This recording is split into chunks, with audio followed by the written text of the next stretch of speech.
Welcome to the Every Learner Everywhere Transform Learning webinar series. It's a pleasure to have you with us today. My name is Norma Hollebeck, and I'm the Associate Director of Innovation and Programs with Every Learner Everywhere. Some real quick housekeeping notes.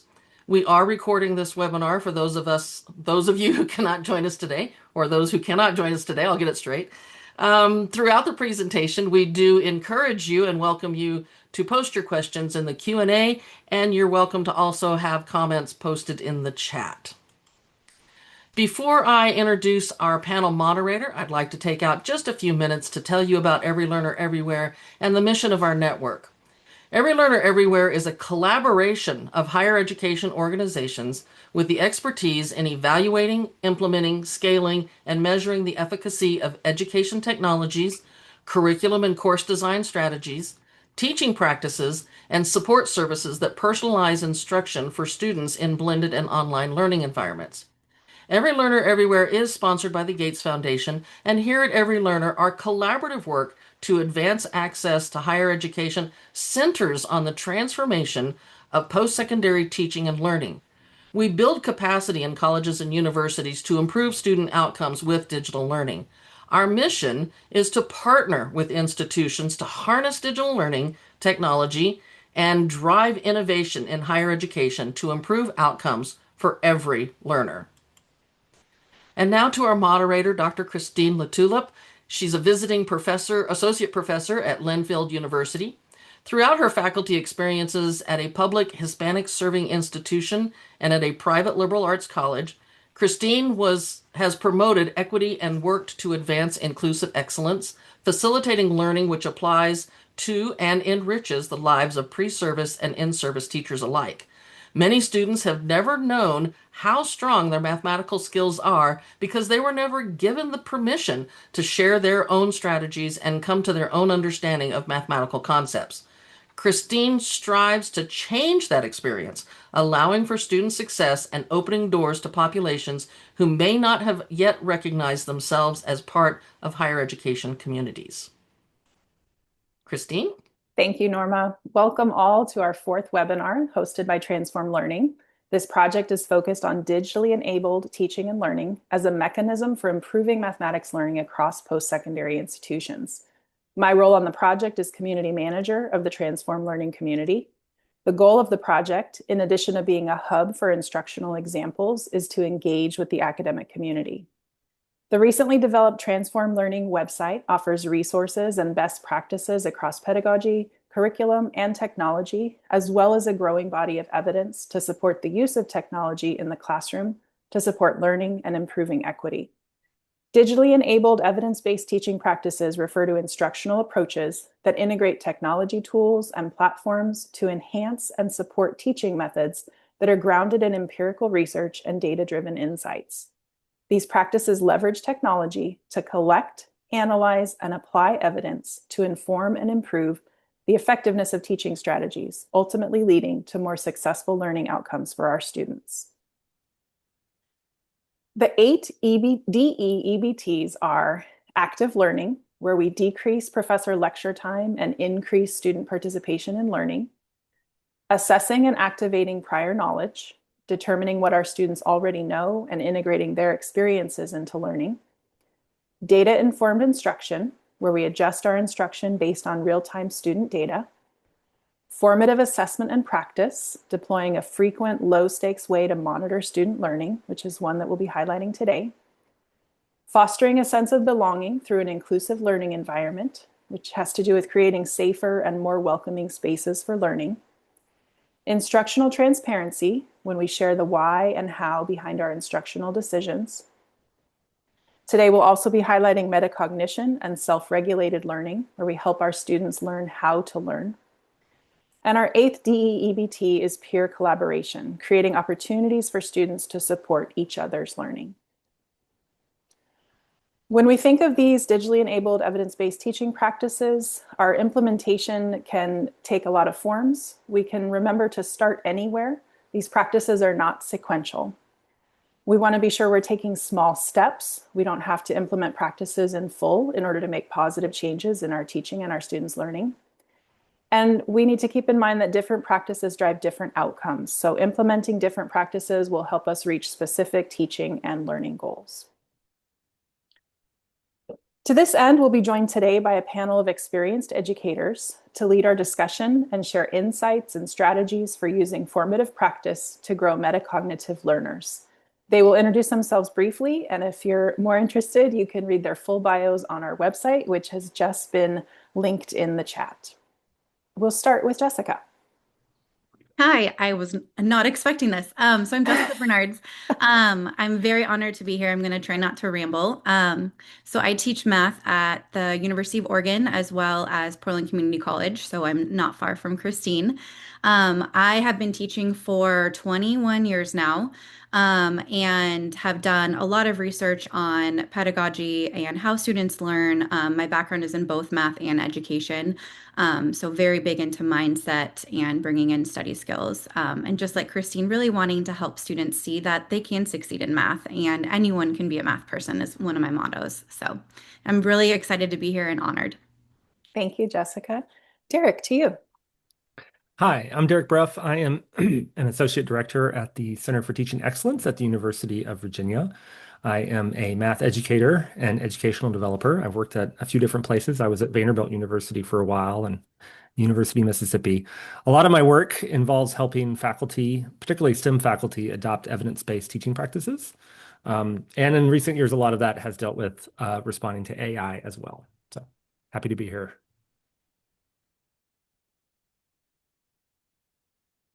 Thank you, Jennifer. Hi, my name's Jennifer Bile, and I currently teach at Southeast Tech College, which is a technical college in Sioux Falls, South Dakota. I've taught at a few other technical colleges around the country, and so I primarily am interested in making the math applicable for our technical students and helping them to understand how it's going to be useful to them in their careers and in their lives. Welcome. To you, Christina. Hi, my name is Christina Derone. I'm an assistant professor of mathematics at Pepperdine University in Malibu, California. I'm entering my 14th year of teaching, but before I started at Pepperdine, I taught for 6 years at a high school in Claremont, California. My main research here at Pepperdine is in the development of computational tools to analyze networks. But beyond my research, I'm deeply passionate about finding new ways to motivate my students and using formative tools to help them become more self-aware and effective learners. So I'm really excited to join everyone here today. Well, welcome, everyone. Thank you for being here. And we will start our conversation with a question for Jessica. This one has to do with designing to support metacognition in our students.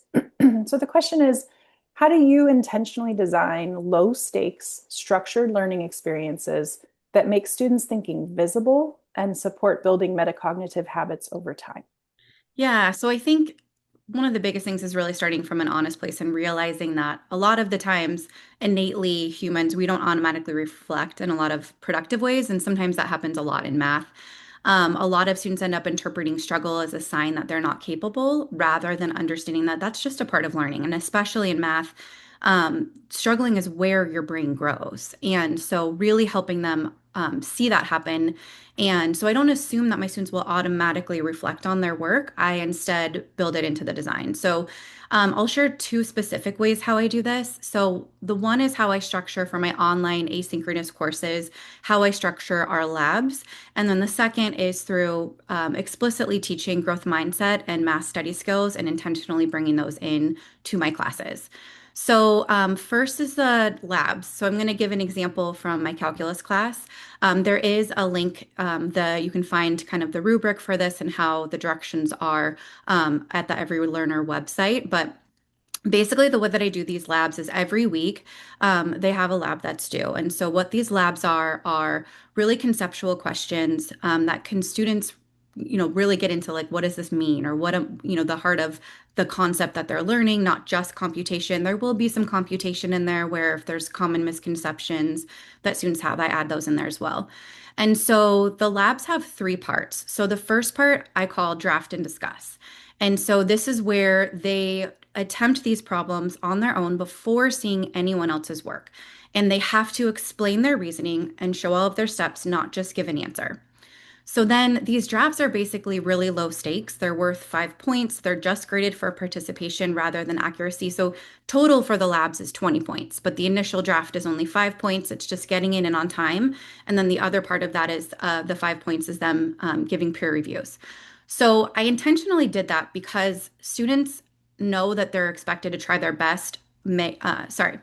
Students we want the students to realize that they just need to try their best, that it's okay to make mistakes here, and that this is where that intellectual risk taking is possible. So this is where you really want to show what you know, not what AI knows, which really helps lower that anxiety for them to actually really attempt it on their own instead of feeling that pressure of I have to get it right the first time.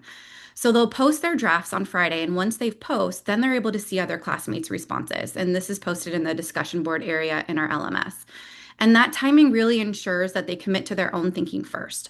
And then between Friday and Saturday, they'll respond to at least 2 peers in the class using specific criteria for meaningful feedback. So I have a very specific detailed rubric that they follow to ensure I'm not just having someone say, good job, like I liked your notation, but actually giving solid feedback. And so they have to, the other part of that is I noticed when I used to do these, I'd have like the last couple people that posted their initial draft, they'd be the ones that got all the feedback. And the people that posted originally, like first, never got feedback from peers. So I changed the rubric where now it states you have to be one of the first responders to that person. So that way, every single person will have at least 2 students give really thoughtful feedback to their lab.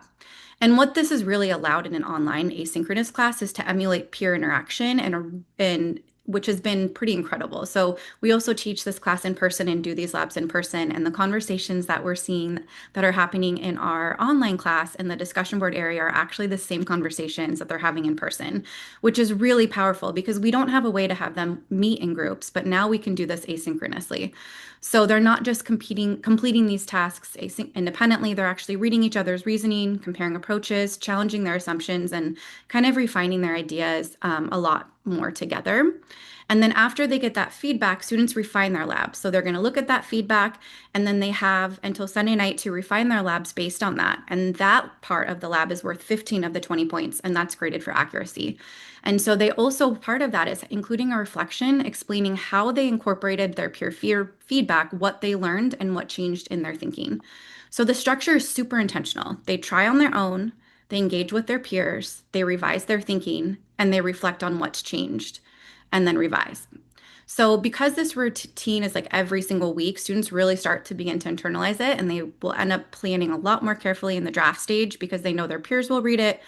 They end up monitoring more during that discussion part. And it's actually been really cool to see some of these relationships develop in my online class where these kids have never actually talked to each other live, but they build these relationships on this discussion board of really helping each other out. And I'm seeing it when they're replying the next week, like, oh, hey, Elia, that was really helpful. The feedback you gave me last week. Thank you so much. Here's some feedback for you.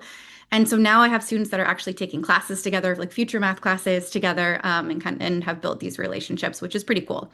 But what's nice is since this happens every single week and they're evaluating their own reasoning during their revision and reflecting on their process, it ends up making this metacognition a lot more of a habit than it would if I just did this at like twice a term.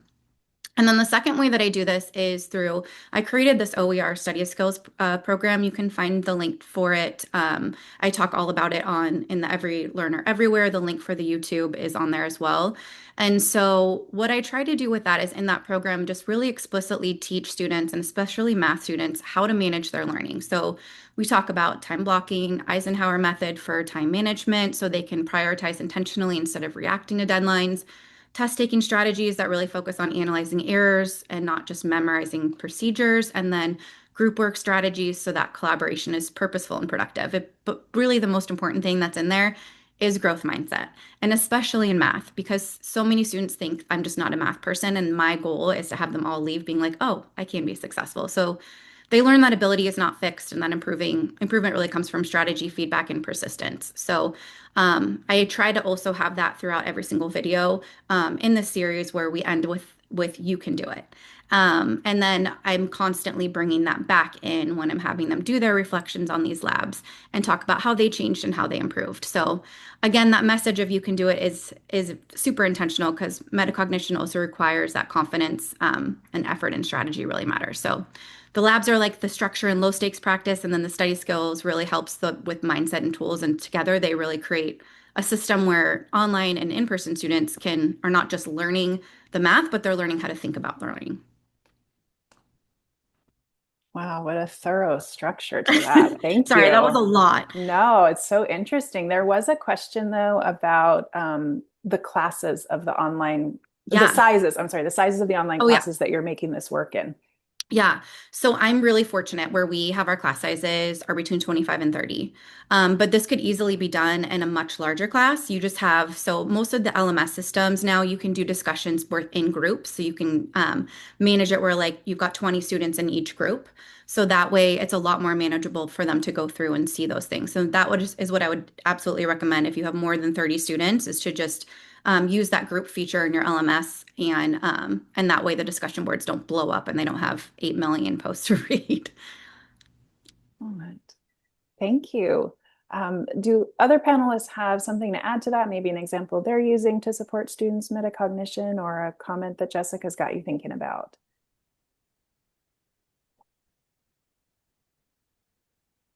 I can add and say too that the study skills program, it's been around for a while. I just redid it this past spring, so it's specific to math. And I do talk a little bit about AI in there there's an academic integrity video. But there's been studies that have been done, not just by me, but by people at other colleges. It's getting used at, I don't know, a lot of colleges now, but that it's actually improved pass rates by over 15%, just by bringing that in compared to teaching the class without it. So it's Okay. been pretty cool. Thank you. Yeah. And I did see Emily posted a link to a resource that's also in our example library where another instructor has created a sort of an AI chatbot tutor.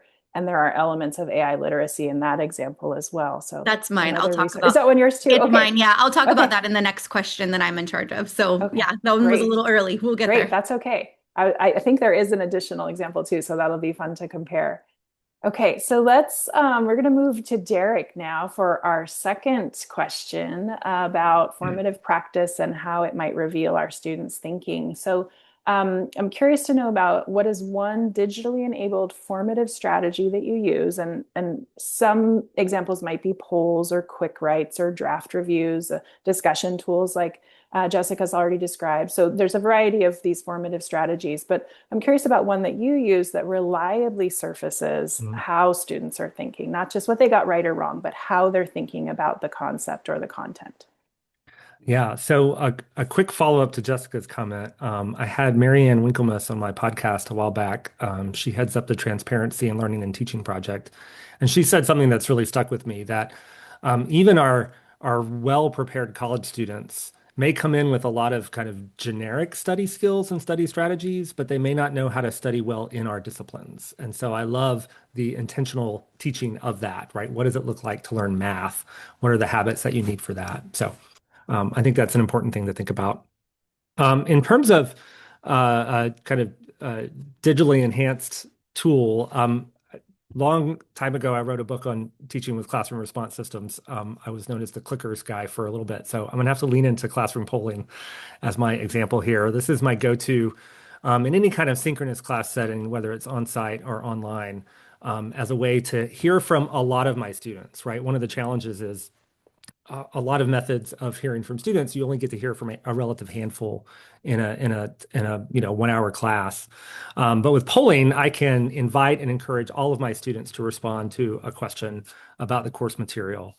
My classic example in a math class is a probability question. Your cousin calls, she's having twins.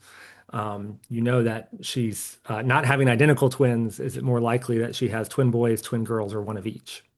And I've got a whole kind of 20-minute activity I structure around this. But it's a simple multiple choice question. And I will have my students respond using whatever polling technology I'm using that semester, A, B, C, or D. And then I get a bar graph. And usually what I'm aiming for is a question where a couple of the answer choices are both popular, right? In this case, usually there's like a right answer and a wrong answer that's equally popular. And then I can show students that bar graph and say, hey, we don't have consensus here.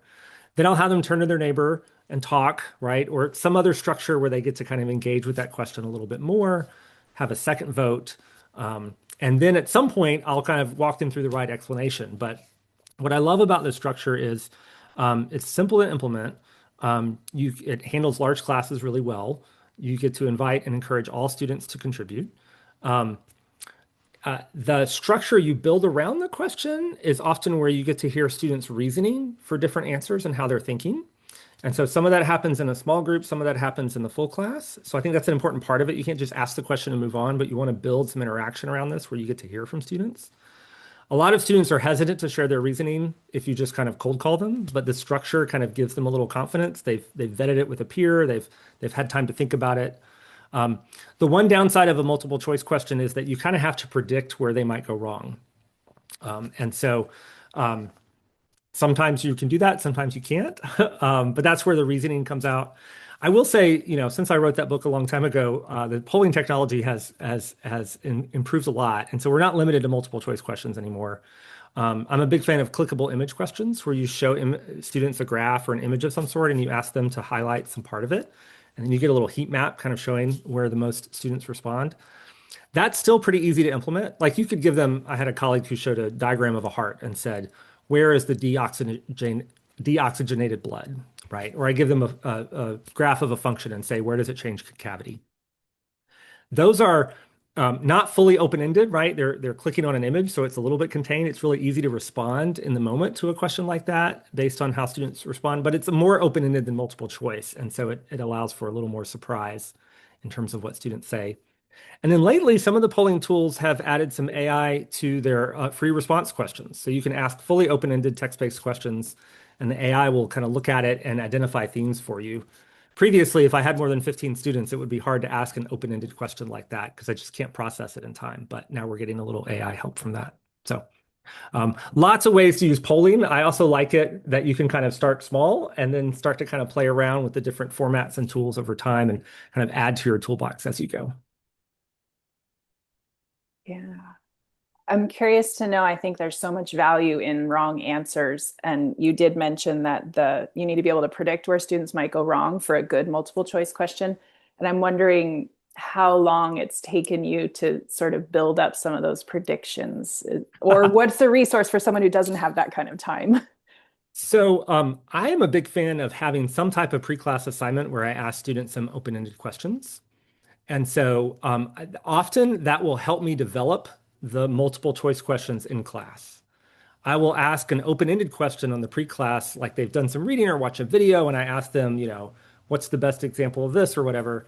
Or they'll try to answer a question in free text, and then I'll take 3 or 4 of their answer choices and turn that into a multiple choice question to use in class and say, which is the best answer to this question here, right? And so that gives me a little preview into their insight before they get to the classroom, and I'm kind of managing them all at once. And so that's my big recommendation is to find tools that'll speed it up, right? Like some of this comes with time and interactions with students, but that's a systematic way to get some of that insight before you're live in the classroom. Thank you for that. Beyond polls and clickers, are there other strategies for capturing formative assessment data that we can do with our classes and with our students? Do other panelists have ideas or success stories there?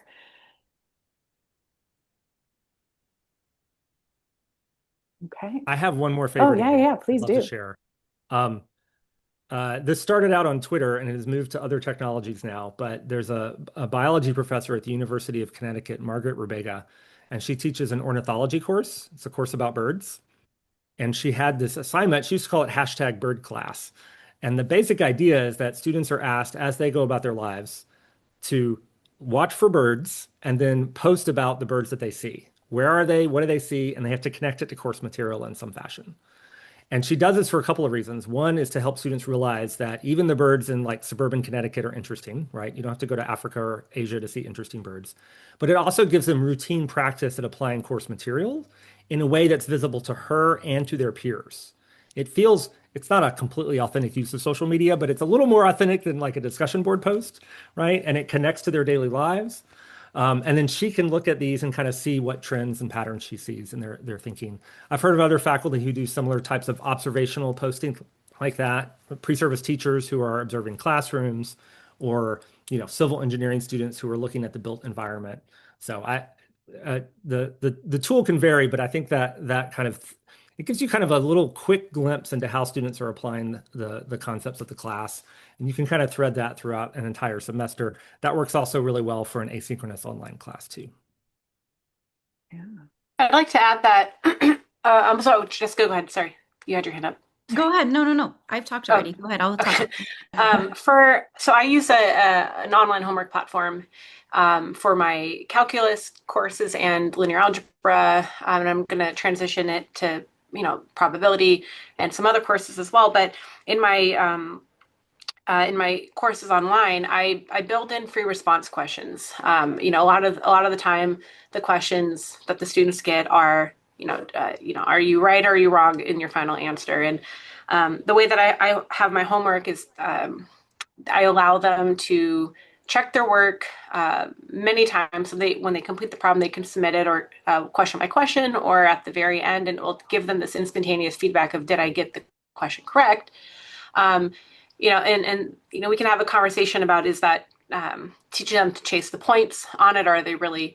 I would argue that they're probably doing a little bit of both, but it's intended to help them really think about, okay, well, what I thought was correct didn't turn out to be correct. So it gives them that reflection. But I strategically incorporate free response questions because I want them to talk through their thinking.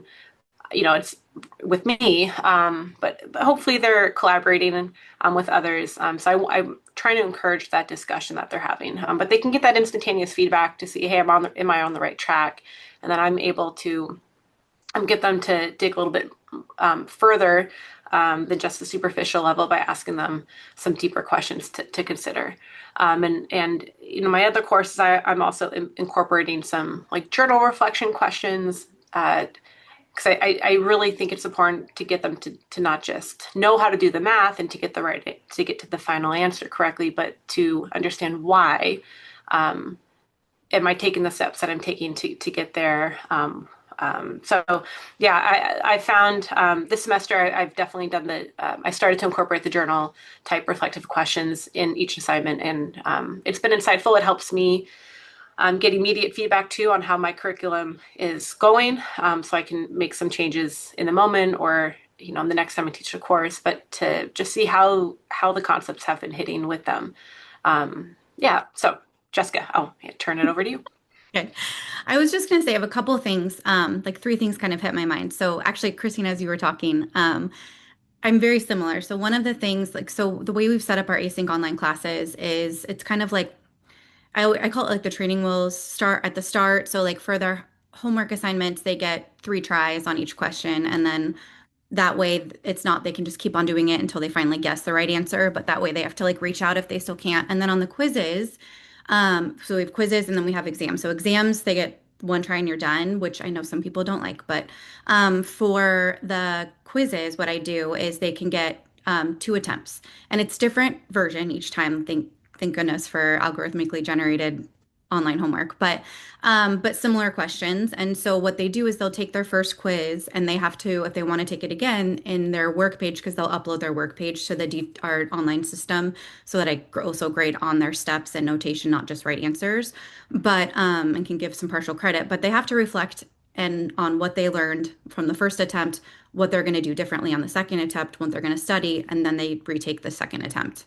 And as long as they've done that reflection, then I will count that as points if they score higher, and then they'll do a reflection at the end. The other piece with the study skills stuff, so I have not only just the videos, but there's worksheets that go along with each study skill.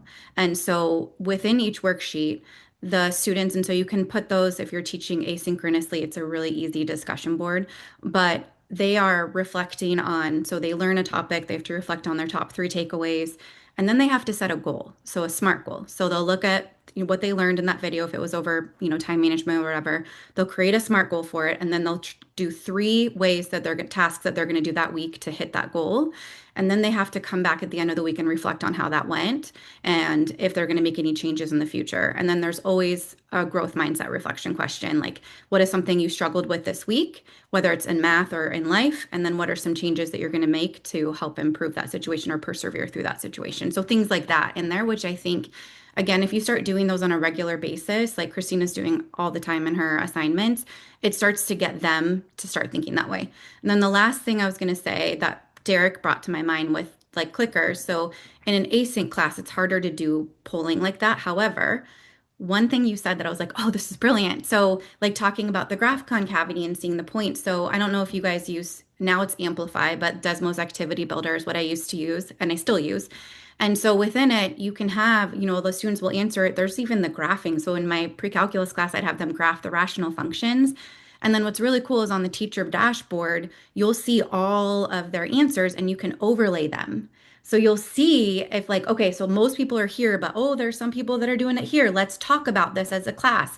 And so in asynchronous classes, so it's amazing, obviously, in sync classes, but in async, you can assign those and have a time limit for when they're due. And then you can create a quick video, or you can even show the students that image and have them reflect on it in a discussion board. So there's some really cool ways that like Derek's amazing ideas like could also be incorporated in the async. So I loved what you shared. The excitement. I love it.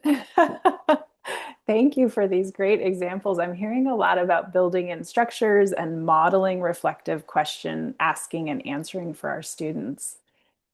I'm going to change gears a little bit now to kind of some of that in the moment sort of planning and thinking. So Christina, we'll turn to you, and I'm curious to know about more in the moment. How do you decide what to do with the formative evidence that you're collecting? So of course, there's lots of options: reteaching, regrouping, revising, just hoping next time it'll go better, but more in the moment. Do you have a concrete example of a time when some of this evidence changed your instruction?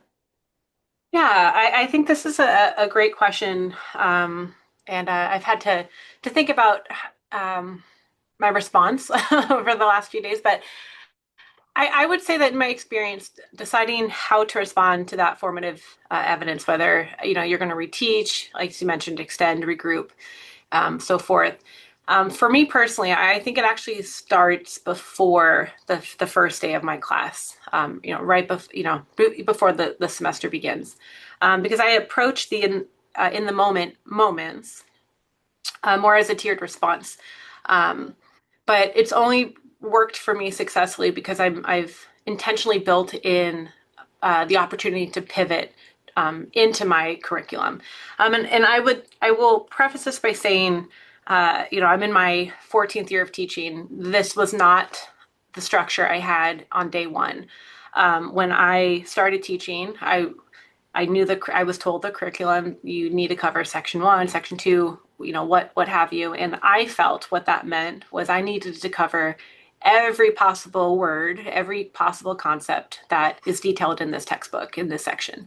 And it felt like each class was a sprint each time. And what I've learned is, it's taken me years to get there, but I've learned that I need to focus on saying the most important things well, so that students can understand.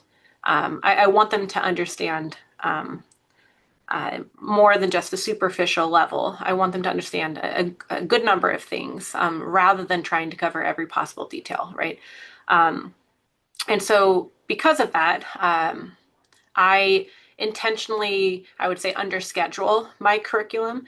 I used to cover like one section a period, and currently the way that my class is organized, for calculus, for example, we meet 4 times a week, 50 minutes each time. And in the past, that would be 1 section per day. So you're covering 4 different sections in a week, and that's a lot for students to digest.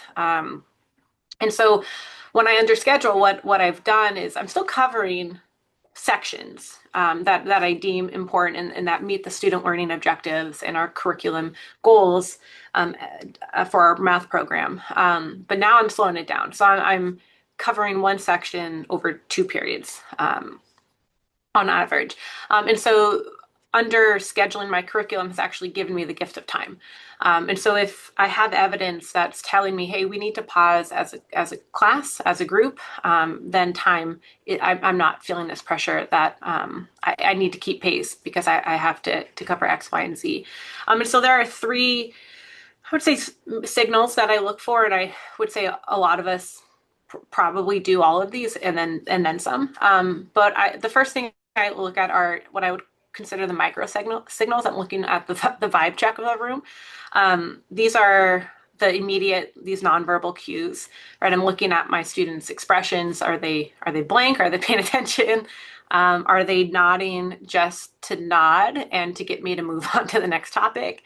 I like to do a lot of think, pair, shares, where I give them an opportunity to reflect about the question, in their own space, and then they pair themselves up with a neighbor for like 30 seconds, and I ask them to convince either their neighbor of their reasoning or be convinced of their neighbor's reasoning, and then we share it as a class. And as they're in their pair moment, I'm walking around the room and I'm listening to the things that I'm hearing. And so these kind of signals are telling me the energy of the room, right? Where are my students with regards to like the speed and the lecture and the content. I would say the next thing I look at is I turn to the data. So as I mentioned in my previous response, I do use an online homework platform. And I should mention that all their homework isn't just, are you correct or incorrect? You have the free response, and I also require students to upload written work so I can keep track of their notation, their mathematical fluency, and I can give them more concrete feedback, formative feedback for them. But every night, after the assignment is due, I look at my summary statistics for each question. Conceptually, did the class understand what was going on, or is there something that we need to come back and just rebuild that foundation? So I treat, I would say, the homework as a diagnostic tool to help me know, do I need to go back the next class period and reteach something, preferably in a different language, because if they didn't catch it the first time, then using the same language isn't going to get them to catch it the next time. Or can I go ahead and go on to the next topic? So that's my second signal. And then my last one, I would call it like my safety net assessment. And I don't always do this because I don't want students to feel like they have that security with each examination, that they're not. I want them to be responsible for their learning. But occasionally I will offer retake problems from an exam. So I'll look at the questions again and see, well, only a number of my students really got to the heart of what I really understood, what I was trying to get at in this question. And so then I'll scaffold the question in a different way than it was presented on the test. And, they learned it in a scaffold fashion, but then come the exam, it's just one giant one open-ended prompt, and now they're responsible for thinking through and presenting their evidence. And so with these scaffold exam retakes, I tell them, you can only improve your score. You're not going to do worse than your current midterm grade. And so I say that to encourage them to take that risk to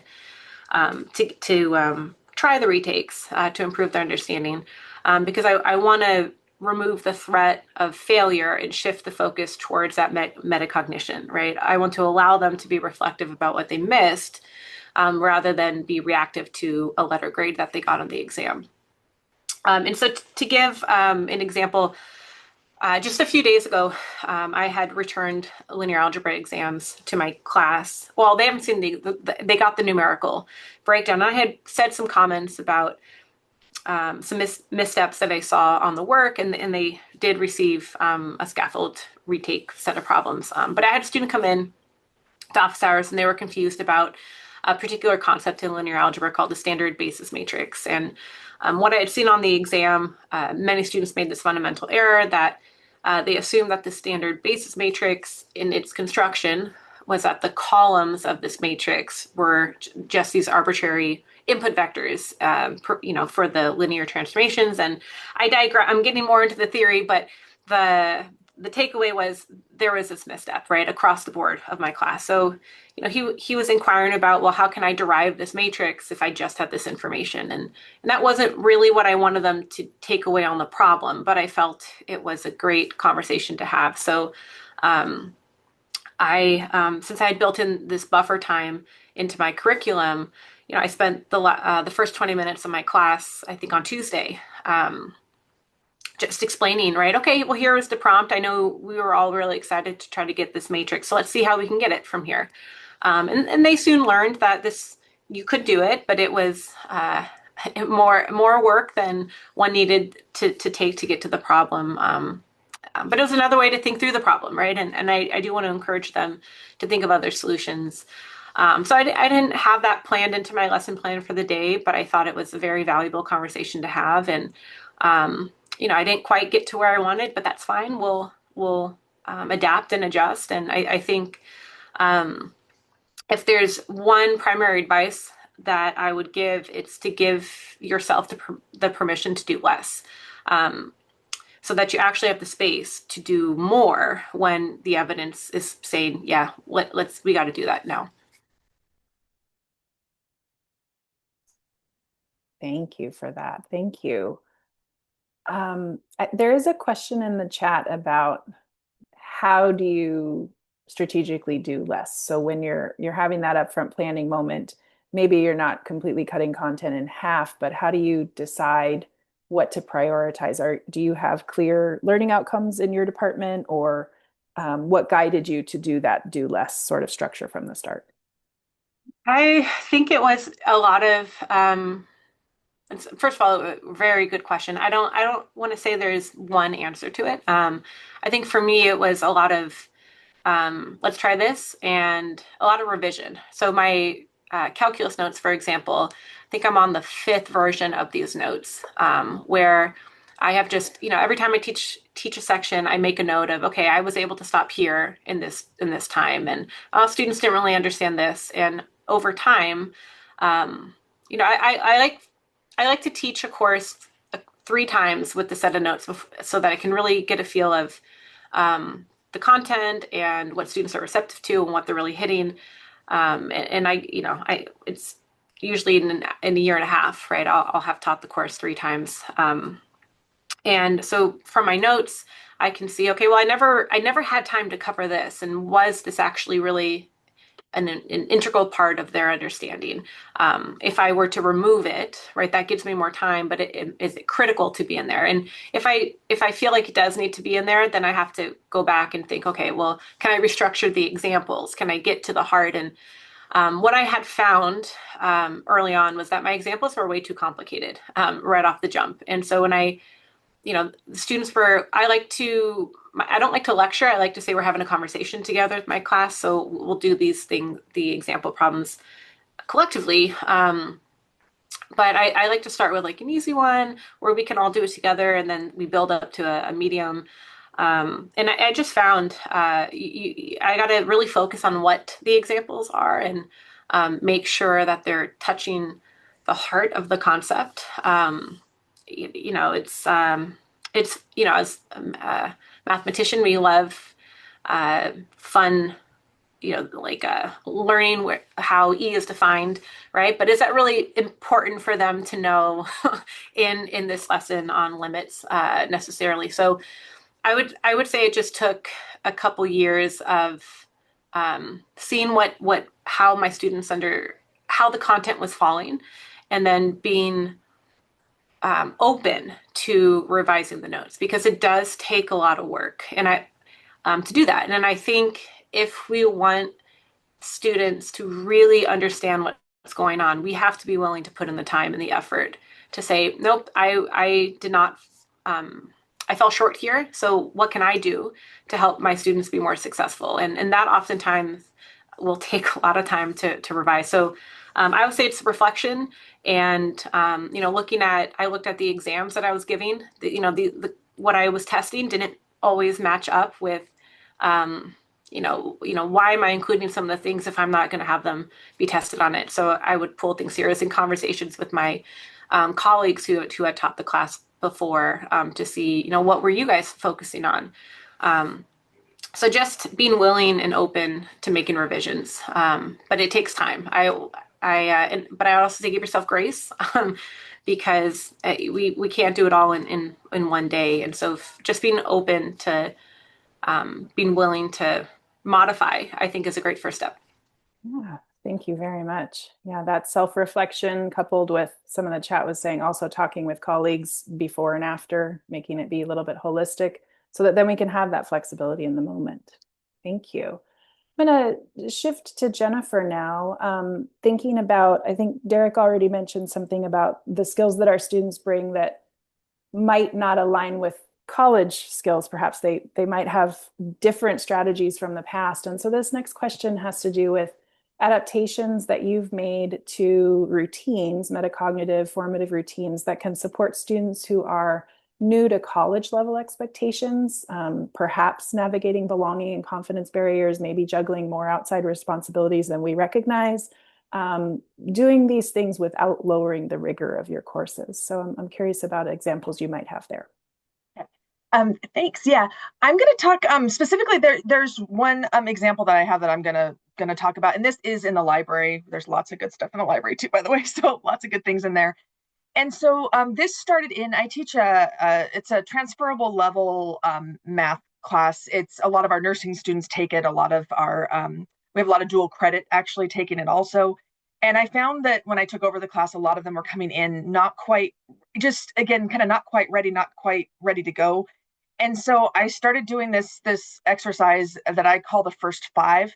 And so basically I get access to the students, or we start our conversation a week or two before the semester starts. And these are usually pretty highly motivated students, even if they don't have everything kind of figured out yet. So they want to get things going. And so the five things are just five things that I found was lacking kind of that would help them be more successful in my class. And so specifically the five things that I have them do, I have them read the syllabus, and then I have a short little video just orienting them to the class. So here's our online, class. Here's where things are, how to find things, where to click.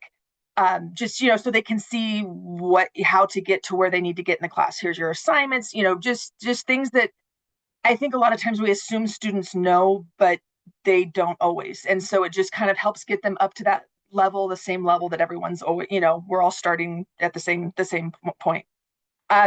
I have them sign up for the online courseware. So I think like a lot of us, we use an online system for most of our assignments and exams. And so I get them signed up for that. So they're ready to go with assignments the first day. They're not, we're not a week into class and they're still trying to figure out how to sign up for stuff. And now they're behind on assignments. So getting that, so that's all set and ready to go. I had them do a video introduction. So our discussion in our LMS, they can post like a 2-minute video. So just a quick little video, hi, who I am. And that allows me to watch to see them also. Also, what they want to be called. So, do you want to be called Tom or do you want to be called Thomas? And then I can make a quick note so that in all of my correspondence with them, when I'm sending an email out, it's, hey, Tom, or, it just gives us that a little bit more familiarity. They do a screenshot practice, which is just something specific to me.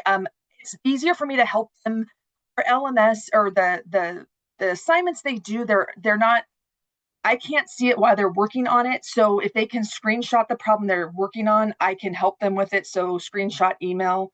So that's just something that's helpful for me to help them more quickly. And so that just I found valuable for me personally. So it may or may not be helpful to other people, but it helps a lot with me.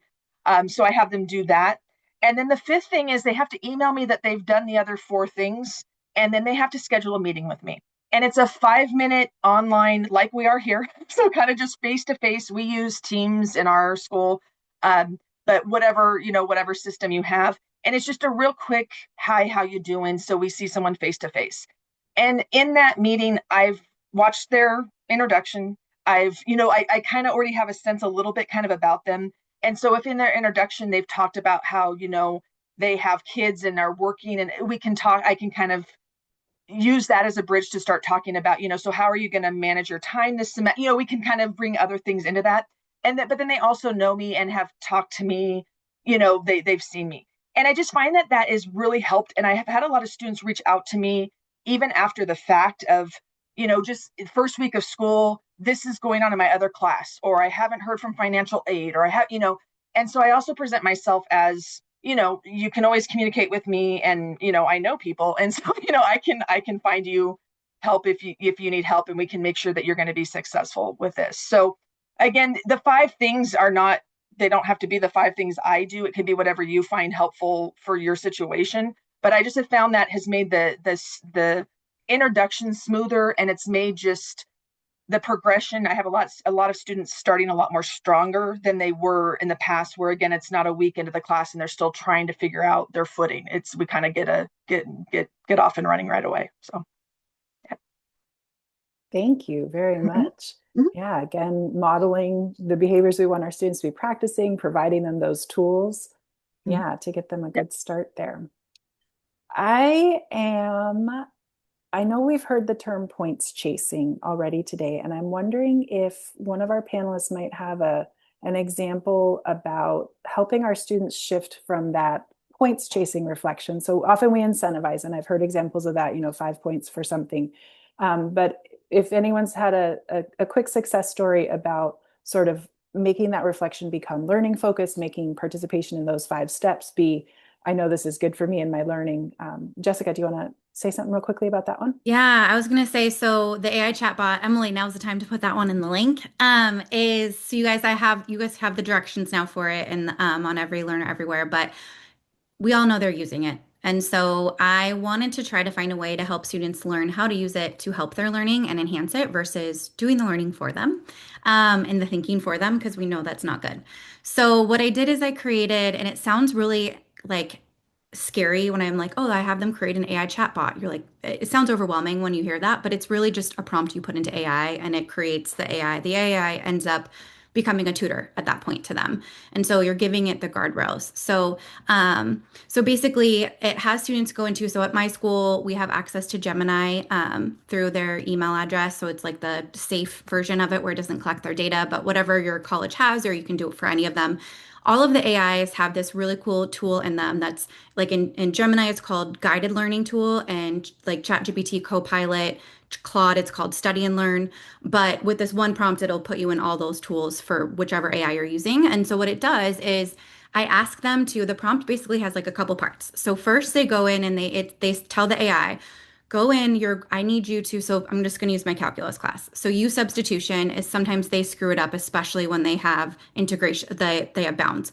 And so the first part is explain to me how use substitution works for definite integrals, like I'm in 5th grade, and provide images as well. The like I'm in 5th grade is like the key because it breaks things down so well. Like for one student, when they were learning about the fundamental theorem of calculus, it ended up using like Legos as an example. And I was like, oh my gosh, I need to change my video to actually using this analogy now because it made sense for the first time. But so the first thing is they have it explained to them and like AI explain it. And then the AI asks them to explain it back in their own words, what use sub is.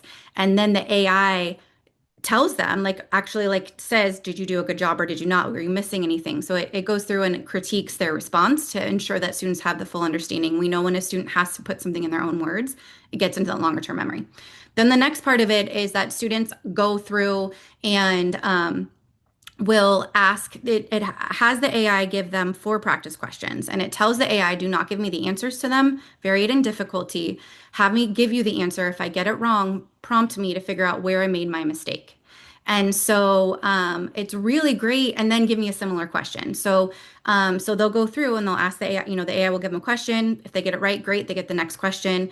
If they get it wrong, then it'll probe, like, what did you use for your U? What did you use? What did you change the bounds to? And then it gives them that specific feedback for where they made that specific mistake. So it's really personalizes learning for them. I know that with AI, it's a definite like situation where some people are pro, some people are against, so don't feel like you have to use it. But I will say if you use my prompt, it will turn this AI into a tutor and it will not give them the answers or the steps. And then I have my students reflect on their practice, and then they have to turn in their all of the work that they did for those practice questions. If you're going to use one, if your school has access to Gemini, make sure you're in that thinking model, not the fast model, because the thinking model is having like the newest one has, I think the research was showing like 94% accuracy in math. So they're getting better and better at math, which is crazy. So, and then I also have a bonus. If the AI did something wrong, say it. Say it. Like explain how they did it wrong and Yeah. why. But none of them have had an error with the AI yet. Luckily, knock on wood. Thank you very much for that. And from the points chasing standpoint, by not just asking for the right answer, but really having students reflect on the process and word the question correctly, they're practicing communicating mathematically. We are going to start wrapping things up today. Thank you so much to our panelists. I could talk for a lot longer. I'm sure you can tell. This is so interesting. We have mentioned our example library a number of times today. If you are a math faculty who's using technology in a way that facilitates your teaching strategies or enhances student learning outcomes, we will pay you to share your story. And we encourage you to visit the Transform Learning website and consider submitting an example of your own teaching practices that illustrate one or more of the 8 evidence-based teaching practices. And thank you again to our panelists. I'll hand things back over to Norma. Thank you all for your time, your energy, your excitement, all your wonderful ideas. I wish we had more time. Do appreciate it. Thank you, Christine. We do want to invite our audience to join us next month on March 19th for a webinar on the report Transforming Undergraduate STEM Education, Supporting Equitable and Effective Teaching, published by the National Academies of Sciences, Engineering, and Medicines. So we're hoping to see you all there. Everybody that was here, and invite your friends too to come next month for that one. As far as our audience is concerned, we do ask that you take just a few minutes out to complete our survey for today's webinar using the link that we are posting in the chat for you.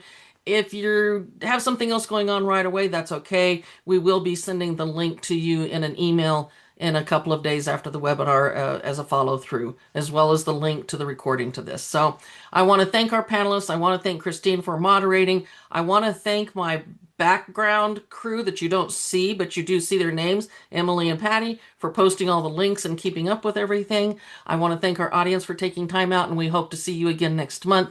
Thanks to everybody, and we hope everyone has a wonderful day.